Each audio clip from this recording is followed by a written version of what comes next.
I'm going to do this real quick. Hopefully nobody's watching me stand in front of the thing like this. Really.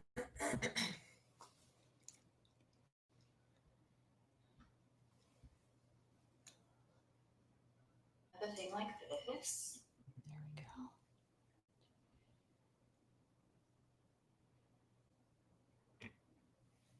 Okay. Okay. So we will be starting in just a second. Don't pay attention to that. Okay. All right. Are you ready? Yeah. Okay. Hi, my name is Trina Rothman, and this is my guest co-host, Ida. And Ida. We'll say. I was gonna say, did you want to do your last name too, or not? So yeah. So we are bringing you the Warrior Moms podcast for the first time ever, and we don't know what we're doing. We're just going to be honest with you. Like we really don't know what we're doing. We don't know where to look. We don't know how to work this app, but we're going to do this podcast regardless. And it's going to be what it is. We're going to adapt and overcome. We're going to adapt, and that's what we're going to do. We're going to do that. So my name is Trina Rothman. This is Ida. She's my guest co-host this week and next week, actually. Mm-hmm. And we are going it's going to get awkward. So a little bit about myself. I've been married since I was 19, and I have a 14-year-old daughter. She has epilepsy, which is kind of a new thing. She was born with a traumatic brain injury. It actually occurred during birth. So she wasn't born with a traumatic brain injury. She happened to get one, and she had seizures, and they went away. And then when she was in kindergarten, she had like one seizure then, and that was fine, I guess. And it went away until like, I want to say like July 4th of last year. She was 13 and a half, and she had a tonic-clonic seizure right in front of me. And we took her to the hospital. 2 weeks later, actually, we took her to the hospital. They said it was a one-off. It wasn't anything. Maybe she's overheated, something like that. It was July 4th. We had gone swimming earlier in the day. And then 2 weeks later, she had another one, and she hit her head. So that got her hospitalized. And they did a CAT scan and an MRI, and it found out that she didn't have any brain damage. So this whole time, we thought that she had brain damage. And so we're trying at this point now, we're trying to figure out what's going on. We want to know why she's having these seizures, why she doesn't have brain damage. This whole time we thought she had brain damage. And meanwhile, she is just training with seizures. Like she's having a seizure every 2 weeks. And it's almost predictable at that point. And really, I started to realize that there was like more going on in this world. Like there was more happening. So I'm actually the creator of the blog, Unsocially Acceptable, which is where you guys are viewing this. Unsocially Acceptable came out as a way for me to, well, I guess I'll tell you how it came about. So the name Unsocially Acceptable. So Unsocially Acceptable came out because I used to be a photographer. And a lot of times people would go through like with social media or Pinterest or things like that, and they would say things like, or they would see pictures and they would send me other photographers' work, and they'd be like, can you recreate this? Can you do this? Well, as an artist, yes, I could probably recreate it, but I didn't want to because I wanted to do my own art. And so I got into a particular argument with a customer about recreating another artist's work when the artist was local. I was like, why don't you just use that artist? Mm-hmm. And she's like, well, Trina, you need to do what the customer asks. If I want this picture and I want to use you, then that's what you should do. This is what's socially acceptable now. And I said, well, then go ahead and consider me to be unsocially acceptable. And then I just love that phrase. And so I was like, you know what? I'm going to go create a blog, and I don't know what I'm going to do, but I'm going to hold on to it. Yeah, I'm going to do something. But I was sorry, did I spit on you? So I was going to do something with it. And then I started to have like, I guess a need to write. And so I started writing things about like what else would be unsocially acceptable. Mm-hmm. Like, things that we don't talk about, like the hard things in life, like when you talk about depression or, just how mom guilt. Yeah. Like when someone asks you, hey, how you doing? And you just get the good. Yeah, the good. And and it's not always good. Yeah, because that's just something that you say because it's socially Mm-hmm. acceptable. And so with the unsocially acceptable thing, I wanted to start talking about the real things. And so from there, that's how that blog was born. And at the same time, this is all coinciding with my daughter developing epilepsy. Mm-hmm. And so from there, it became me talking about not only like just typical hard things in life, but how hard it was for me as a parent of a child Mm-hmm. with epilepsy. And then as I was going through this process, I was meeting other parents of children who also have epilepsy or just other special needs parents, and I was finding that they were so like not necessarily lost, but maybe overwhelmed. Mm-hmm. And I thought, well, maybe I could use my voice as a way to do this. Or as a way to help these parents, because I'm learning. Why do we all have to reinvent the wheel every single time? Yeah. Just like the group, like, we have this like little special mom community where it is, because everything I've learned from being a special needs parent. I didn't learn in a book. I didn't learn from the doctor's office. I didn't learn, when you get discharged at the hospital. I learned it from other parents. So, in just talking to other moms, that's where you get resources and tips on where to go get help for this, or therapist names, feeding ideas, like all the stuff and the everyday stuff that's like a challenge, because everything's a challenge. Yeah. Or even doctor recommendations. Doctor recommendations, yeah. Because like sometimes, some parents, Texas, teacup is a big thing. And so, not all doctors do teacup. So if you're trying to find a teacup doctor and you're overwhelmed, you can go to that group or go to another special needs mom and they may have the answer for you. So it's a good resource. So doing all of that, I fell down a rabbit hole, basically. I started to share my daughter's story. I started to share my experiences. And then there was something that happened with my daughter. Well, let me just say this. I'm a data-driven person. So like when my daughter started having seizures, tracking. Yeah, tracking. Yeah. So when my daughter started having seizures, like I didn't know, I was tracking everything under the sun. It didn't matter. Like the weather that day, she had a seizure, but there was also a cold front. And so I started doing all that. I didn't know if I necessarily should do that, but I felt like if I was a doctor, I felt like maybe that would be the most amount of like, that's more information is better than less information. And so I started tracking things, and I cannot tell you, it was probably one of the best ideas I ever had, because the tracking led me to find trends, and trends that I think saved my daughter's life one day. And so it was a few months ago. It was actually the Friday before Thanksgiving break for school. And I was at work. I was doing a bunch of stuff at work, and I just had this feeling, thinking about the data, thinking about my daughter, it was Seizure Friday. Like we were going to have a seizure that day. When you can just pinpoint it like that. Yeah, it was Seizure Friday.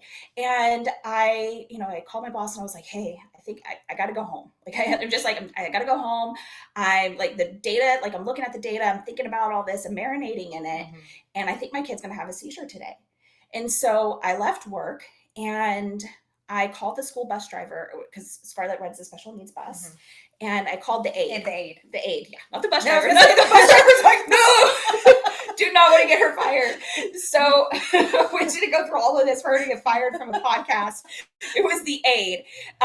So I called the aide and I said, I was like, hey, I'm on my way. I'm actually stuck in traffic on Grand Parkway. Would it be okay if you skipped the stop and went to the next one, and then I could be home to meet you for this, for Scarlett? And it was like, absolutely, yes, we'll do that. And she's like, what I'll do is we'll pull over when we get to your neighborhood. We'll pull over and we'll call you, so that way we know that you're home. We'll confirm before we do that, so we're not dropping her off by herself, which we can't do for a special needs kid. So I am driving into my neighborhood and I see a pulled over bus, and I'm like, oh, good, they're there. They're about to call me. Sure enough, my phone rings, and I'm like, oh, hi, yeah, I'm just around the. They're like, does Scarlett have seizures? And I was like, yeah, what's going on? They're like, well, she just had a seizure on the bus. And I was like, oh my God, I'm right behind you. Like, I'm going to get on the bus. Like, I'm going to, like, just please let me on the bus. So I get on the bus and I'm like, how long was the seizure? What was going on? Like, did you see this? What was going on? Like, I'm asking all the questions so that way, again, so I can know what triggered the seizure, because it's important to know. Yeah. And so I ask, and they don't have any answers. And I mean, I don't expect them to have that, but I'm like, well, did you end up having to give her the rescue medication? And they stare at me like a deer in headlights. Rescue medication? What are you talking about, rescue medication? And They didn't even know she had a seizure disorder. no, they didn't. And so if they didn't know she had a seizure disorder, they wouldn't know she needed rescue medication. So then I kneel down to my child, and I realize this is probably one of the worst moments of my life. I realize that she's still having this seizure, and they thankfully the bus driver had positioned her to where she was able, her airway wasn't blocked, but she was still in the middle of the seizure. And the type of seizures that she has full tonic clonic, or they used to be called grand mal. She has full tonic clonic seizures. Um, she was blue. She hadn't had oxygen in quite a while. So I, knowing now that they don't have the rescue medication and my child is blue, meaning she's not getting oxygen, I know this is a life, very much a life and death situation. So I turned to the bus driver. I was like, please just meet me at my house right now. I'm getting into my car. I'm going to go call 911 on the way there. So I get into my car. I drive through my neighborhood like a crazy person. I almost crash into my garage and run into the house, get the medicine, give it to my daughter. And then the only thing I can do is pray. And thank God that the EMS showed up when they did, because they're like, we're so fortunate to live where we live that the EMS is right around the corner. So that's the good thing. But you know, if I hadn't been tracking data, It's like if you hadn't left early, if you had, it's always like those what ifs that get you thinking and get you scared. So if I hadn't been tracking data, my child might not be here today. And that's something that's so important. And as I was going through this process, not only because I was doing it for myself, but I realized the value behind it. Because I think you and I were talking one time, and you were saying, like the seizure, like just knowing how the seizure starts, like did they pull their head to the right? Did they pull their head to the left? Because if they pull to the right, that means it started on the left side of the brain. If they pull to the right, I'm sorry, if they pull to the right, it's the left side of the brain. If it's the left, it's the right. Oh, I did. Then I confused myself.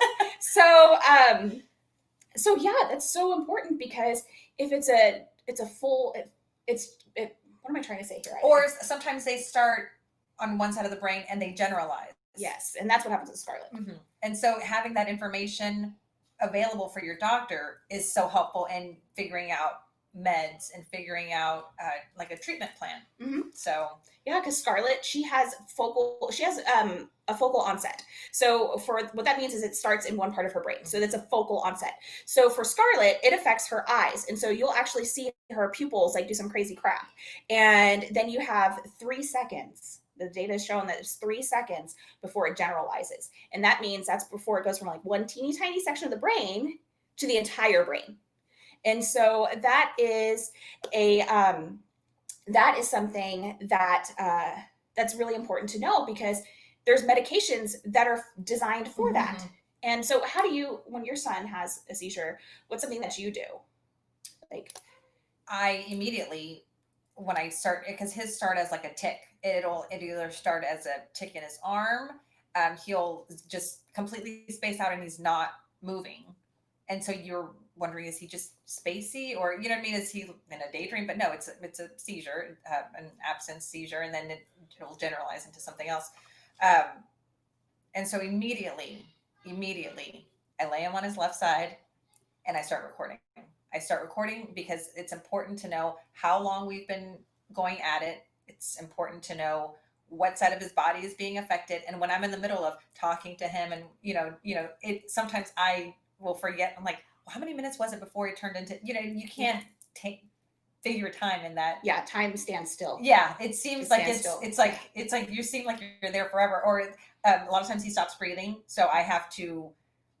If we haven't reached the 5-minute mark, I can't give him his rescue meds. But if he stops breathing before the 5-minute mark, I have to give him the rescue meds. So and then once I give him the rescue meds, I have to time how long he's still seizing.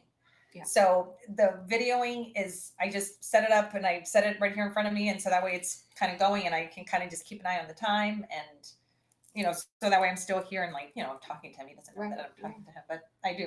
Talking through it, but yeah. Yeah, we do something similar. We record as well. That was something that we didn't think about. The neurologist told us to do, but it's a good way to track because for Scarlett, if she stops breathing, then we have to give her the rescue medication. But if it goes 5 minutes, we also have to give her the rescue medication. And again, like you said, time stands still. Mm-hmm. I mean, it's like especially once the breathe like once they start, yeah, once they start turning blue, it's like the most. Once they start getting a little dusky, Yeah, it's like a minute is 1,000 seconds. Mm-hmm. It's so long, and so having that kind of epiphany as far as like why we needed to have this data, having tracked all this stuff for my daughter to be able to predict that she was going to have a seizure and be able to be there for her, was probably like a pivotal moment in my life where I was like, this is what I want to do. Mm-hmm. This is something that I want to make people aware of, because I don't want another parent to think that, just because, like, I don't know, just another parent to experience what I experienced and then not have the data, not have that, like, it's just simple, like, collecting of information that might cause you to have an epiphany, right, and save your child's life. Yeah, and so it really leads you into like advocating and Mm-hmm. to making sure, like, well, how can we prevent these things? Yeah, and so with the school, I raised hell. Obviously, I mean, there's no other way to say that, but I raised hell, and now the school district that she goes to is going to retrofit all their buses so that way all buses can have rescue medication. So no child will go without rescue medication. And just the communication. And just yeah, so after an investigation, we found out that it was basically my daughter had, in Texas we have a seizure action plan, Mm-hmm. and my daughter's seizure action plan was piecemealed. So it was like, oh, this part of the seizure action plan applies to this department and this applies to this department. Well, somebody skipped the transportation department. Somebody didn't send them their piece of the pie. And so now the school district is going to actually start sending, they're not going to break up the action plans, or even like what the other types of plans that are out there, like 504s or things like that. So every department gets a full plan, so that way nothing goes with exactly. And I think sometimes, obviously, yeah, it sucks that happened to Scarlett, and it sucks that, but at least now it's not just beneficial to Scarlett, but it's beneficial to all the kids, yes, who've maybe gone years without a seizure. The nurse still keeps, like, the mm-hmm. school, Nathan hasn't had a seizure in quite some time, but the school nurse still keeps us, and so it's beneficial to all the kids. I mean, you're just changing things. Yeah, I was pretty pissed off that day. They were like, "We're going to make policies just to make you, like, whether or not, like, my child." But it's not even to like make you happy. I mean, these are like safety things. This is like a real safety thing. It sucks. I mean, it's scary to think of what would have happened to Scarlett had you not left that day. Had you not, not only just tracked, but had that mom tuition of, mm-hmm. Okay, I got to get out of here. You know what I mean? Yeah, yeah, and thankfully I had an understanding employer. Mm-hmm. That's also a lot, because, I know a lot of parents feel overwhelmed because, for me, Scarlett's my only child and Nathan is your only child, but I can't imagine how hard it is. Like, it's hard for me and I know it's hard for you, but to have other children and to have jobs and to have other responsibilities and maybe not have an understanding employer, and then to feel that overwhelming, like pit in your stomach where you're just so worried about your child and worried about your other children and worried about your job, and then to still have to navigate all these waters by yourself. Mm-hmm. Like, I just felt like if I have the ability to do this, then this is what we need to do. Yeah. Like, this is a calling on my heart. Mm-hmm. And I'm really glad that you decided to join me for this first episode because it's a learning experience for me, and it's good to have somebody here who knows all and this. Also, when you said that you don't want somebody to navigate these, a lot of people do have to navigate these waters alone, and I think that that's something that's so important to me. I don't want to have it makes me sad to think of other moms feeling that they don't have anybody to turn to, or that, whatever, and that's why I feel like groups like, like yours, like, just those kind of like communities for moms to even just go on there and say, I had a crummy day, and we might not be able to meet. And there's a lot of moms that I might not have ever met, like, face to face, but just to have somebody there to say, hey, I hear you. Hey, I know you're having a rough day, like sending you a virtual, just to have somebody acknowledge that they see you. Mm-hmm. is nice. I mean, I agree. And you were so helpful to us when Scarlett was in the hospital in December. I mean, it was so good to have somebody to talk to. I mean, I have other friends and family members and my mom, but nobody knows like, for me, it was good to talk to you because you knew what I was going through. Like, Yeah, you've it's been like- there, you've experienced it. So you knew, like, when I would say things to you and I would just be like, I don't know how I feel, but I feel this way. Yeah, And or you understood sometimes, it. and sometimes it's just like the little things that you don't think about. Don't forget the discharge meds. Don't forget the this. Don't forget, because it's Yeah. as soon as you leave, you know, you're gonna run into these little obstacles, and it's like when you're there in it, you might not have all the Yeah. you know, the wherewithal to, you're sleep deprived, you're worried, you're this, and you might not remember all those little tiny details. And it's like, well, don't forget to get this paper, and don't forget to. Yeah, and it's so good to have that. And I'm so glad that we have this community that we can do that with. Now we have the podcast, you have the community that you're with, and then other epilepsy and other special needs communities that we're a part of. One of so after having the school bus incident, we'll call it school bus incident, 2019, and I found that strength, like, to fight for my child and to fight for other people's children and fight for other parents. Something that I learned was that nobody knows seizure first aid. Like, nobody. And it's like, for me, of all the first aids, it's the easiest one. It's like literally just making sure somebody doesn't, like, bump their head, or like that they're not choking or drowning in their own vomit. And a lot of people also still have like the antiquated like seizure first aid, Yeah. which we don't do that. And so, like, one common thing that I feel like anybody that I've ever talked to about seizures is always like, oh, we got to make sure you stick something in their mouth. And it's like, oh no, you don't stick anything in their mouth. No, do not stick anything in anybody's mouth if they're having a seizure. Don't do it. Don't do it unless you know what you're doing. Don't do it. Don't, like, if somebody has a seizure in front of you, the best thing to do, if you've experienced seizures, you know that you need to roll somebody over onto their left side, make sure that their airway is not blocked. I mean, don't use your finger to make sure the airway is not blocked, because they have no control over the muscles. They'll probably bite your finger off or something else. Like, I don't know, some bad thing will happen. So don't do that. Roll them over onto their side. Make sure nothing is around their head that they can bonk their head on.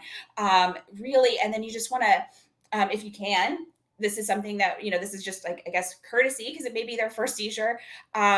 You want to try to record for them. Or if you feel that, this is too much for you, just call 911. Oh, first thing, always. Yeah, if just you call see 911. somebody if you don't know, if you're out in public, always call 911. Yeah, first. and so I was explaining to you the statistics the other day.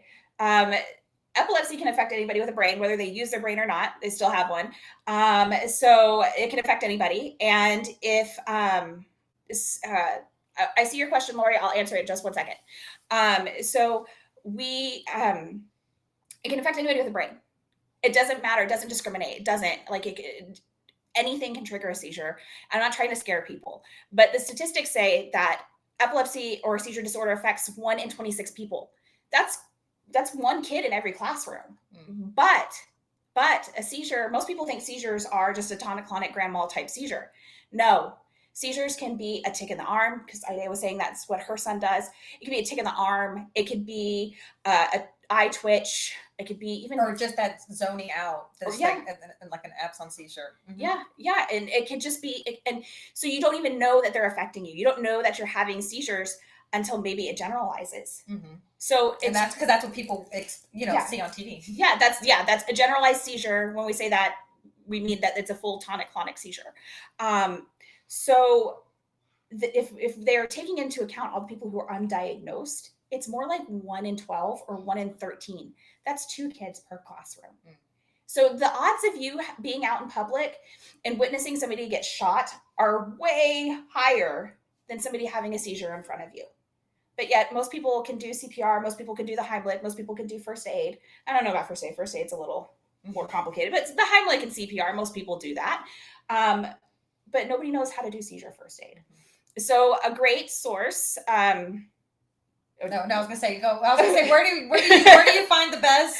So the best for me, I found a great infographic from the Epilepsy Foundation, which is a good organization that promotes the awareness of epilepsy. So the Epilepsy Foundation has it. I'll share the graphic. I have it posted to my personal Facebook page, and I have it posted to Unsocially Acceptable, I think, as a what are those things called when you're, like, the things you can put, like, a highlight? Is that what it's called? A pin? A highlight? Oh, no, I don't know. Highlight? Yeah. So, and you also got to post it at Scarlet School. Yes, I did. I got it posted at my daughter's school. They have it all around the school, so that way, like, if the kids, if not just my daughter, but if another child has a seizure, they have visible access to see that, so they maybe could be more mindful. Mm-hmm.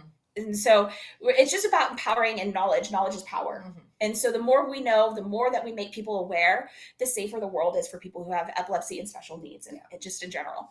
Lori asked, what are y'all's rescue medications? So Scarlett gets she has two. She has Nasolam, which is a nasal spray. And then she also has clonazepam, which I know we just said don't put anything in their mouth, but it goes in the lip. Like, we know what we're doing. So it actually goes like inside the lip and it dissolves. And it's pretty rapid. It usually starts working within 60 seconds. The Nasolam is brand new. We just got it when we were released from the hospital in December, and we have not, thankfully, knock on wood, we have not had to use it. Yes, it's a wafer. And Nathan uses Diastat, which is like a diazepam Valium, and his is rectally. Yeah.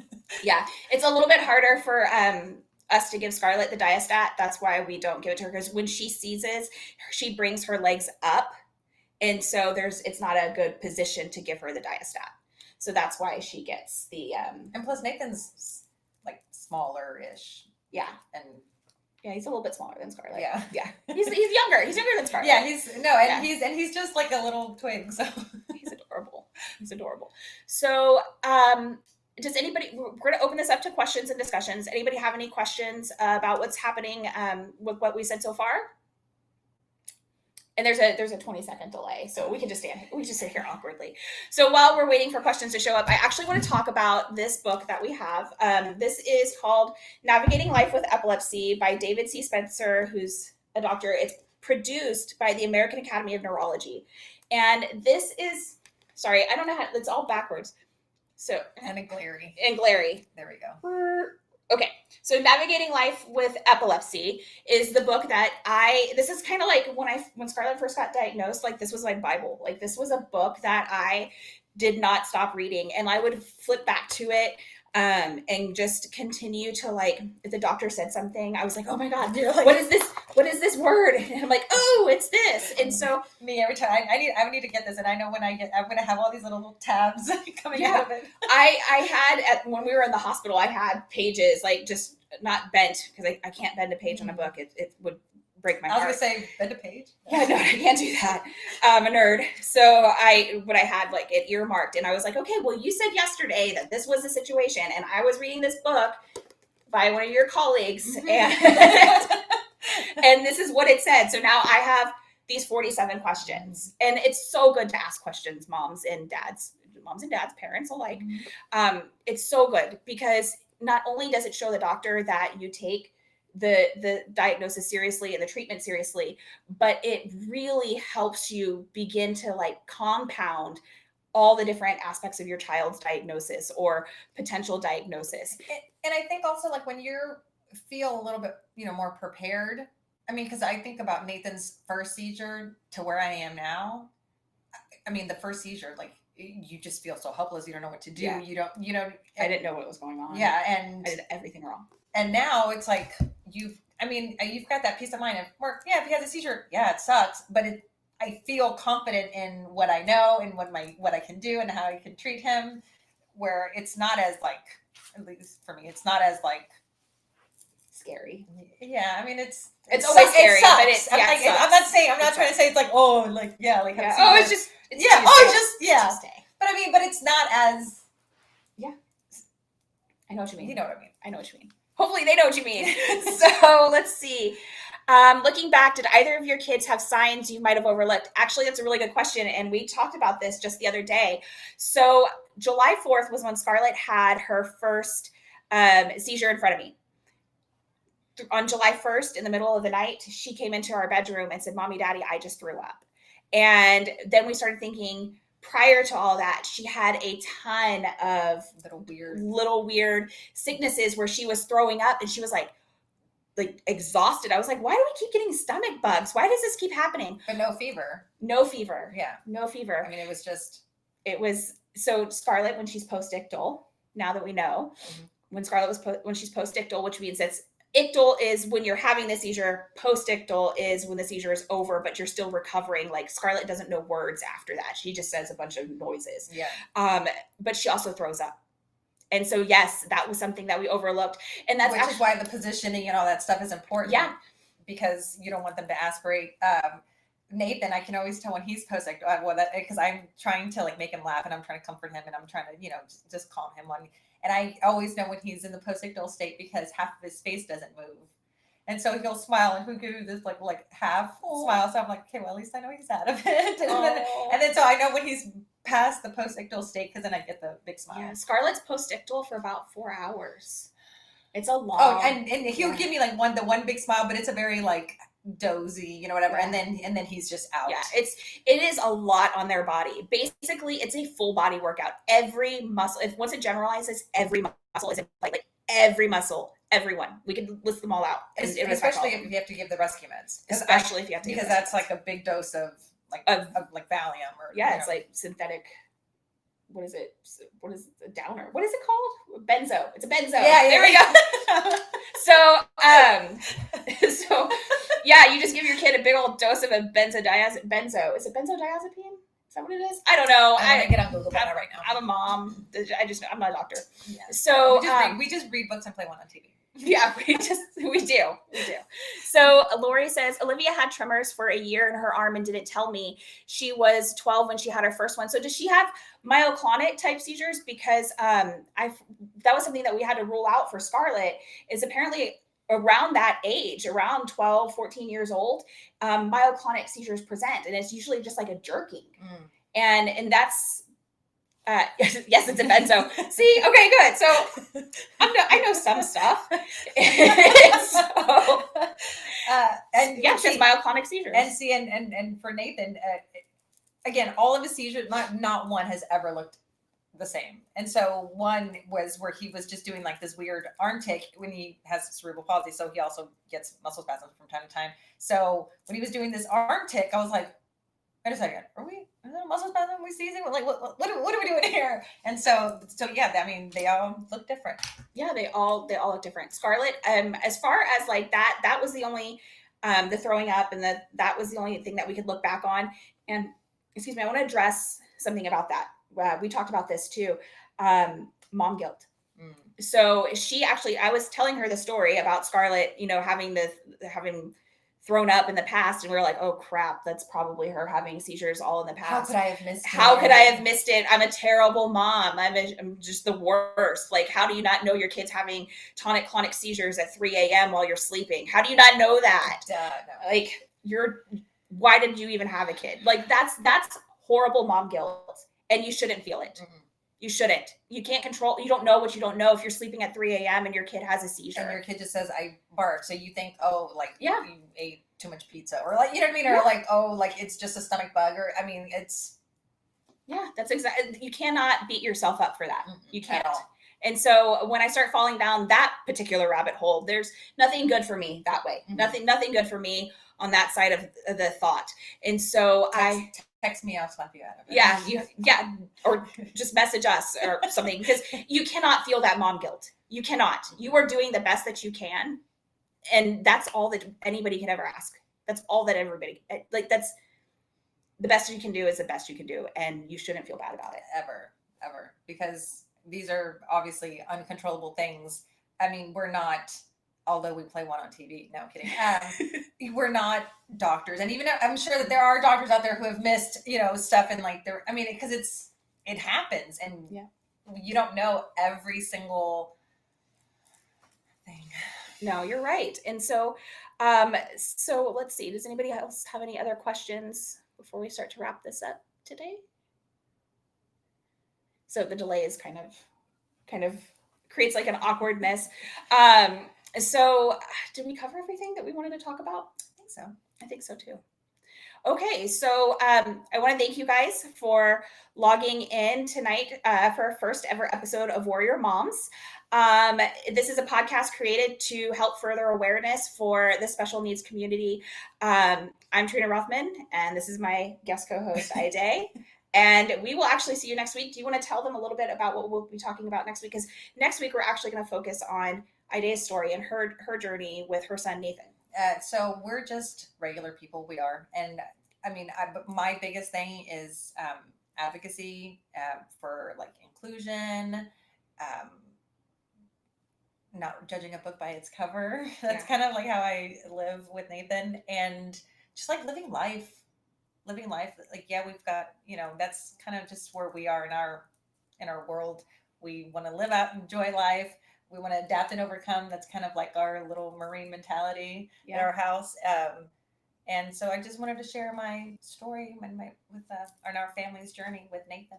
Yeah, we're excited. I'm excited for that. So moving forward, this is something that we've discussed. This is something that's just coming from the heart. So what I am trying to do here at Warrior Moms through Unsocially Acceptable, through that medium, is create a safe place for people within the special needs community to be able to have that kind of advocacy and awareness, not necessarily for like just to help like special needs community, but to make more people, like people outside of the special needs community, more aware that we're the same. We're the same. We're all just trying to get through life. Yeah. And we'll discuss that next week. But future guests, I have another mom on here who has a daughter with epilepsy. Another guest will be a dyslexia expert and diagnostician. And then moving forward, we are opening up. We're booked all for June, but we are opening up into July. And if you have a story that you want to share, or if you are a therapist or a doctor or a nurse or something in the industry or industry in the community, go ahead and send me a message and we'll schedule a time to talk, and then maybe we can have you on here to help further the cause. And I just want to give you kudos because this is awesome. Thank you. I love that you're jumping out there and just spreading everyone's message and bringing advocacy and awareness to everything. So I'm proud of you. Thank you. Thank you. My friend's proud of me, guys. So we will see you next week. Thank you guys for joining, and I hope you guys have a wonderful evening. Bye.